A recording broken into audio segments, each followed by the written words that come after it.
I hated this movie. Hated this movie. Hated it. Hated every simpering, stupid. Hated this movie. Hated this movie. Hated it.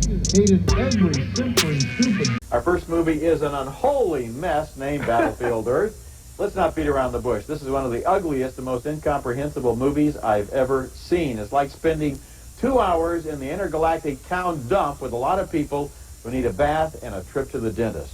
The movie stars John Travolta in a role that obscures and wastes his talent as a creature named Turl, security chief of the alien Cyclos. Forrest Whitaker is second in command, meets Turl's new secretary, played here by Kelly Preston. Barry Pepper plays Johnny Good Boy Tyler, the heroic leader of the humans who've been almost wiped out, maybe because they make inexplicable and dumb decisions. Just look at the visuals here. The whole movie is grungy and depressing, and the fate of 2 entire planets are decided by characters who think they won't seem clueless if they just shout loud enough. There's just no joy in Battlefield Earth. This movie is not fun. I think, although I'm not sure, that the movie thinks the extreme stupidity of Turl is amusing. I mean, here's one of the leaders of a conquering race, and he doesn't even know what kind of food humans eat. Travolta is a charming actor, but not here, not as Turl, hiding behind a sneer, a lot of hair, and those weird nose tubes. The movie is based on a novel by Ebert, the founder of science, but as nearly as I can determine, it contains no examples of science or any other system of thought. Just a lot of unpleasant creatures scowling at one another. But no matter which it is, it's always unpleasant to look at. This is one of the ugliest movies I've seen, and also the computer-generated effects. Last week we reviewed Gladiator. This week we're reviewing this film with lots of computer-generated effects. And if you go back to the old-fashioned kinds of special effects, for example, John Carpenter's Escape from New York. New York looked so much better in that movie than Denver looks in this movie. It's just everything looks like it has a fungus growing on it. I hated this movie. Hated this movie. Hated it. Hated every simpering, stupid. And I'm Roger Ebert, and what is the most disgusting film of 2001? Well, let's see. In a field that includes T-Spot Run, Monkey Bone, Tomcats, and Joe Dirt, so we got some great contenders. Yeah. The champion is Freddy Got Fingered, with Tom Green making David Spade look like Jim Carrey and Jim Carrey look like Laurence Olivier. It's a vomitorium of a movie starring Green as Gord, an obnoxious who makes it his life's work to freak out his dad, played with teeth-gnashing scorn by Rip Torn. Life for Gord is an exercise in manic excess. Even taking a shower leads to the toilet. Gord goes to Los Angeles looking for work and hopes animation executive Anthony Michael Hall will hire him. These scenes make Freddy Got Fingered look merely like a low-rent version of Adam Sandler, but this movie pays no rent at all. The MPAA gave this movie an R rating. That's definitive evidence that the MPAA ratings board is morally adrift and that we need a workable adult rating for movies like this. A little theory here. I think that humor works if you make fun of somebody's character, but not if you make fun of their status. Okay. Now, if there's something funny about a person, then that's a legitimate target. But the scene of the pregnant woman in the hospital who goes into labor, that woman is not set up in any way, I mean, how could she be, as a comic target? She is frightened. She is in pain. She is terrified. And then he brings the baby back to life by swinging it around his head and keeps saying, I saved the day, I saved the day. That's so funny. And that's so I'm funny. sitting there in the audience feeling sad and sick. I hated this movie. Hated this movie.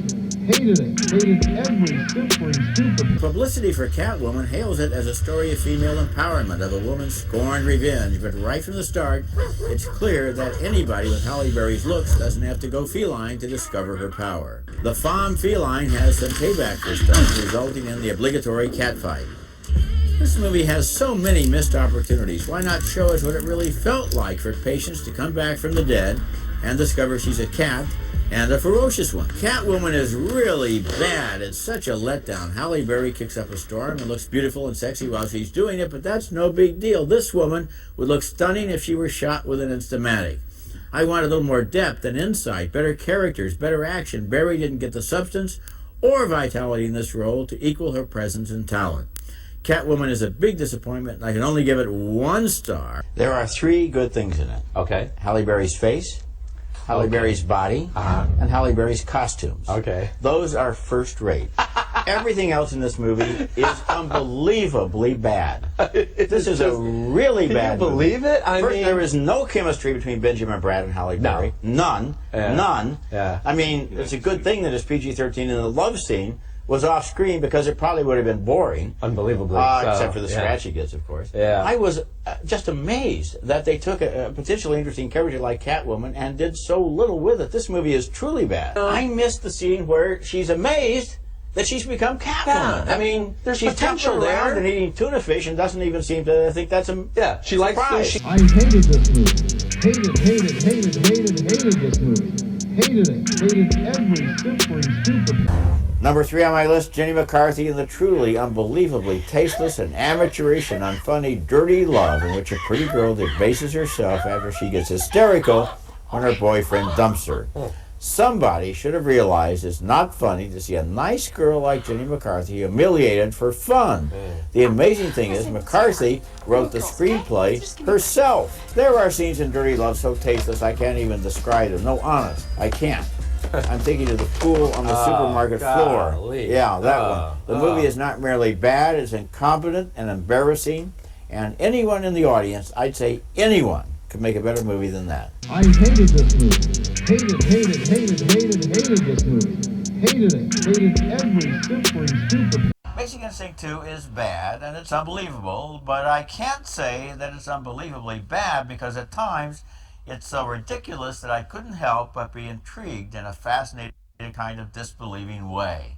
Novelist Catherine Tramiel is now in London, where she took a famous sports star for a joyride straight into a river. And now Scotland Yard wants to know why he drowned and she didn't.